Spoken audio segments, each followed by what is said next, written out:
Good evening, everyone. We are Team Lucifer, and we have issued a buy recommendation on the stock with an upside potential of 14% and a target price of 781. The investment rationale for the buy recommendation is as follows. So, prospective growth drivers, which I'll cover in the subsequent slide. Whirlpool has a very strong brand equity. If you look in terms of the parent, the company is one of the Fortune 500 companies. And also, the Indian subsidiary has been able to leverage on its strong brand name and the marketing expertise of its parent. The company has also very robust fundamentals in terms of its competitors in India, which will be covered in the subsequent slide. The company has a very diversified product portfolio in terms of washing machines and refrigerators, which are the major products of the company. And also, the company has been bringing innovative products in these segments. And the company is also focusing on new products such as dishwashers and microwave ovens. The company has Whirlpool has a very wide distribution network which covers across India, and it has set up bases in more than 450 cities and has a dealer network in more than 2,000. Like they have 2,000 dealers throughout India. So coming back to the growth drivers, as per the data by IMF, the economy has been growing at about 5 to 6% in the last 4 to 5 years. But the future estimates of the economy is about 7.5%, which is subsequently going to strengthen in the subsequent years. So we feel that the economy, as economy strengthens, the industry is will gain from the economy. According to the CSO data, the rise in household income has been 11.2% with a compounded annual growth rate in the last 4 years. So this increase in household income has risen the purchasing power parity of the people, and which will create more demand for the white goods products. Also, according to the data by the World Bank, the urbanization has been increasing continuously over the past 5 years. So the people have been moving from rural areas to the urban areas, and the demand for the white goods has been on the rise. Also, the demography of the India is such that it has given rise to the nuclear families, which has again given rise to the new households. So the new households, as they increase, will drive for more demand for the white goods products. Also, in the consumer financing, we looked at the equity reports, and we found out that the number of transactions in the white goods products have been only 20% to consumer financing. And there has been a lot more competition, intense competition among the financing players. So we feel that since the availability of consumer financing is going to increase, people will have more options, and then they'll be able to spend more in the white goods, which will create more demand. As per the penetration levels, in India, refrigerators penetration level is only 29%, and in washing machine it is only 12%, which is expected to grow up to 39% and 18% respectively in the next 5 years. These penetration levels will also create more demands for the white goods products. We did the industry overview using the Porter's 5 forces, and we found out that the industry is moderately attractive. Now, in our ground research findings, we met with 30 dealers and retailers, and we wanted to find out the ground reality about the Whirlpool in the market. So these are the key focus areas that we got to know from the ground research findings.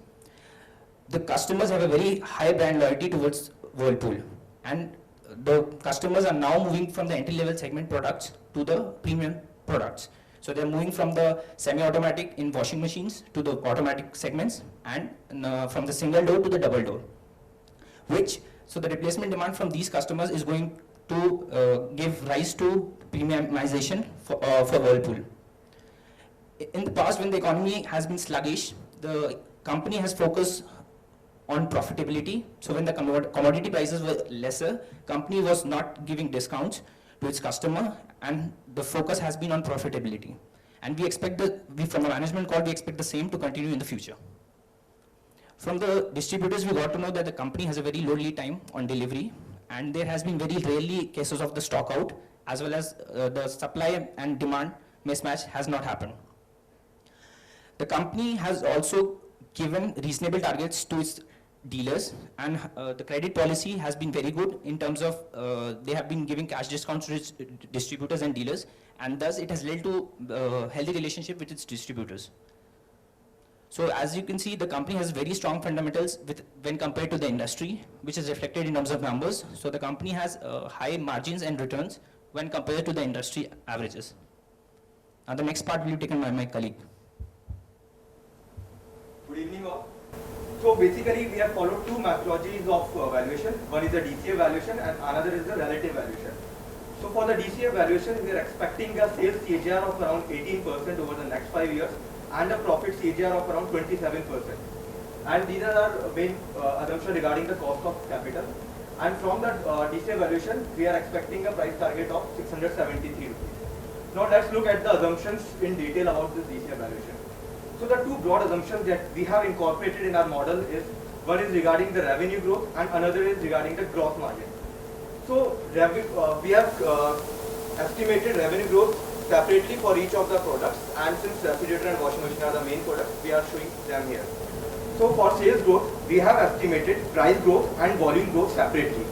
So talking about volume growth, last 5 years have not been good for the industry because the economy was also undergoing slowdown and the inflation was quite high. But since it's a cyclical industry and the time has improved, things look good because the economy is expected to grow at around 7.5%, and the inflation has also moderated. Moreover, the 7th pay commission is expected to come next year.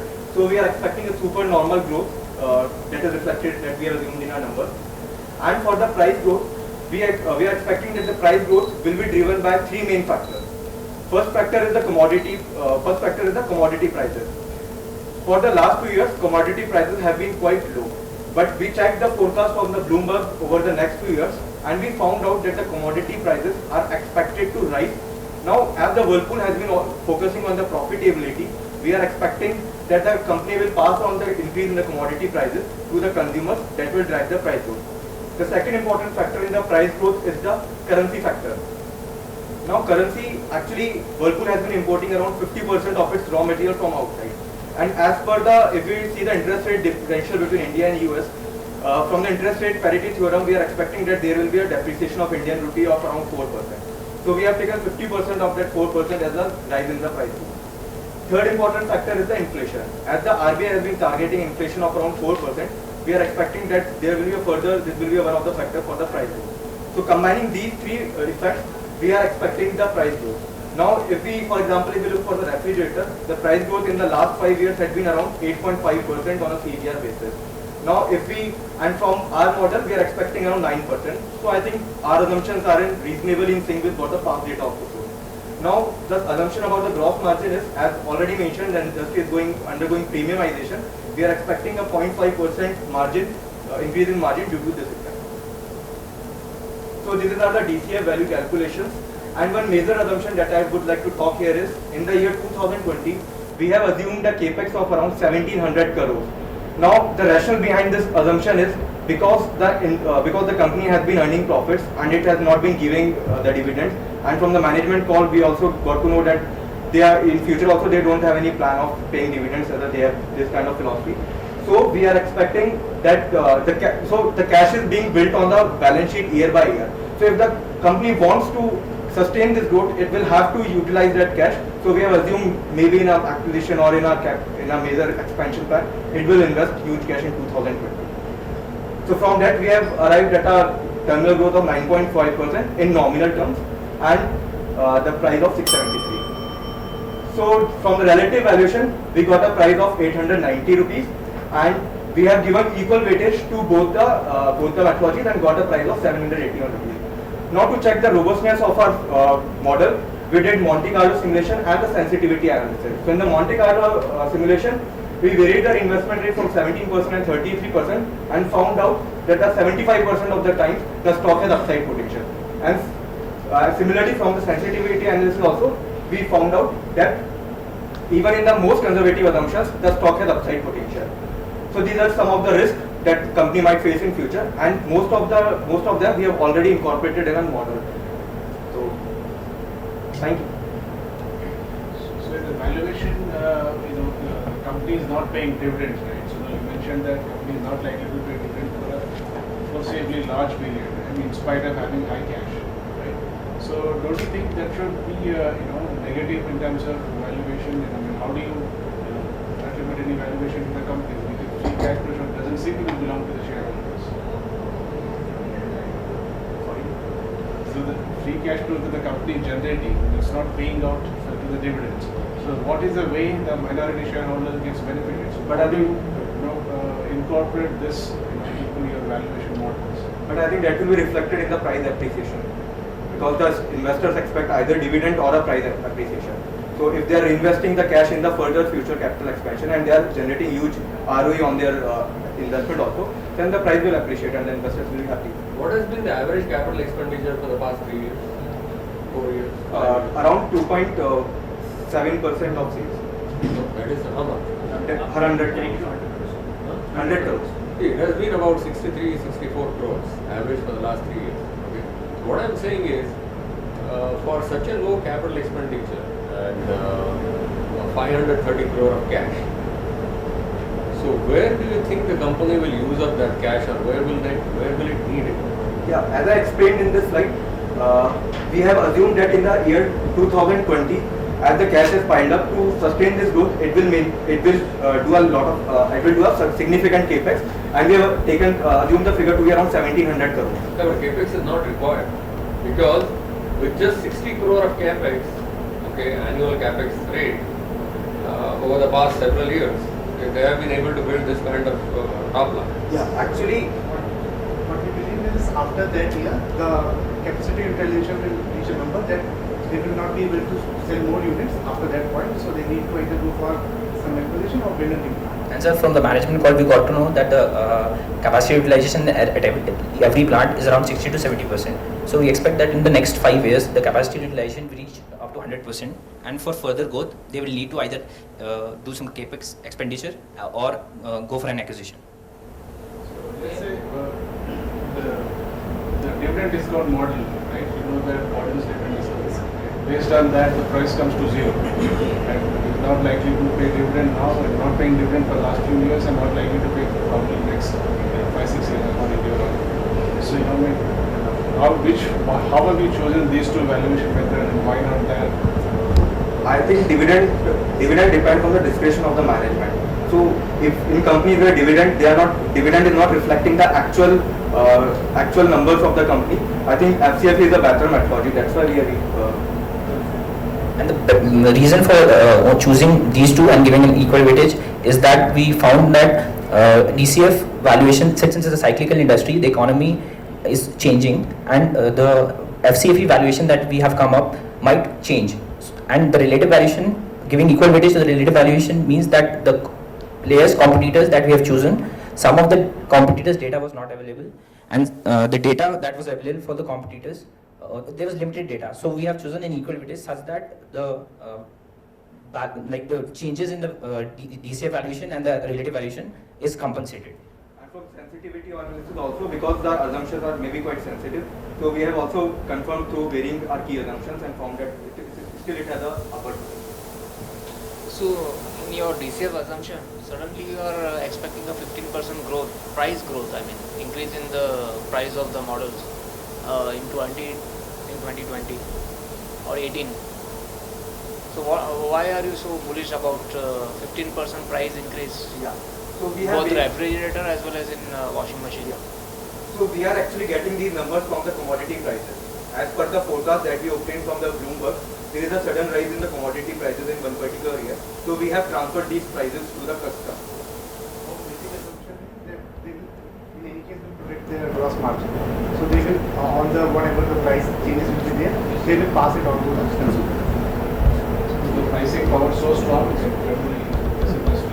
Sir, we have seen even the commodity prices have reduced and everybody has reduced the price.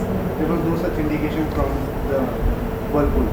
They tried to be seen as a premium product, so we don't see. And sir, as I mentioned in the past 5 years also, there has been around 8.5% growth in the refrigerator also. So if we talk in our forecasted model, that it's around 9%. So I think they are in sync. So had some survey results also. Yeah. But nowhere have you mentioned that customers, what the customer preference is for which brand. So the customer survey was like the market ground research was basically on Whirlpool. Use the mic, use the mic. Use the mic. Ground research that we did was only basically concentrated towards the Whirlpool, what Whirlpool brand is treated from its customers, and what we found out that the customers who have already purchased the Whirlpool products are very brand loyal to the brand, to Whirlpool, and now they are moving from the entry, like initially they used to buy the entry level products, and now they are moving from single door, they are moving to double door products, and from the semi-automatic in washing machines to the automatic machines. Actually, we talked to multi-brand retailers also, and they said that some customers just ask for the Whirlpool brand. So that shows they have strong brand loyalty. So from them also we got to know the consumer perception. Why are they losing market share? Because if you really look at it is a number 3 or number 4 player, right? LG has double the market share of Whirlpool, and Whirlpool market share has gone down over a period of time. So where is the pricing power coming from? As a parent, the focus of the parent is right now not towards India. Whirlpool India is only 2 to 3% of the total revenue of the parent. We think their advertisement expenditure is less as compared to their competitors. So one of the reasons is this. So the market share is going to slide in the future because of lesser ad expenditure. What makes you feel that the sales growth will be that phenomenal? So maybe the industry was quite slow in the last 5 years, and as we talk, it's a cyclical industry. Now when the industry as a whole will improve, maybe the Whirlpool may more focus on the market share also. Okay, last 5 years was stagnant, but if you look at 9 years, okay, 9 years CAGR of sales was 11%, okay, which is not something spectacular, right? Your projections of sales are growing much higher than 11%. So any logic? So one of the reasons is that currently 80% of the revenues come from the top two sectors, washing machine and the refrigerator. And now they are bringing more premium products from the US in other segments like the dishwashers and the microwaves. Built-in ovens and built-in washing machines, Yeah. built-in refrigerators. So they are diversifying their portfolio in terms of the products that they bring. So that will actually drive the sales number for them. So on the relative valuation, which companies have you compared with, and what is the average you have taken? Yeah. One is Blue Star, Hitachi, and IRI. So for your calculation price target purpose, what is the value you have taken? 890 rupees. No, what Multiples you have taken. Yeah, PE, EV upon EBITDA, and EV upon sales. How much? Sorry. You can average. You have taken. Yeah, we have taken. So leaving aside relative valuation, for a 11% sales growing company, and the kind of EPS fluctuations that you have seen in the last 7 years, what is your best estimate? How will you arrive at a best estimate of a PE ratio? In absolute sense, forget about what others are getting. Okay. If you are not given this name, Whirlpool, okay, and you are shown that the sales are growing at 11% over 9 years, okay, and this is the EPS. You know the EPS numbers are all over. They are rising, falling levels. Okay, and you know the return on net worth number. So based on these three numbers, okay, how would you sort of logically come at an absolute PE number? If at all you can come up with, or you say you cannot come up with such a number. I mean, does EPS growth has got something to do with PE? That's the next one. What all factors you consider in arriving at a PE, let's say industry attractiveness, Yeah, what are that's financial ratios that you look at, if not based on, so these ratios will go, so you should price for this type, like what all ratios you look at. Like something else is having a PE ratio of 10, while this is having PE ratio of 40. So there must be something in between, 10 to 40. Actually, there may be two reasons. One is if some company has a P ratio of very high, that means that the investors are expecting very high growth in the future. That's why they are giving a higher price with respect to their EPS. And the another reason may be the company is undervalued because might be the stock is not in that attention to the investors, and investors have not actually realized its true worth. That's why it's quite undervalued. So we need to look at the financials, that what is actually, is it because of the poor performance that its PE ratio is low, or it is because the financials look good but still it is not being valued properly in the market.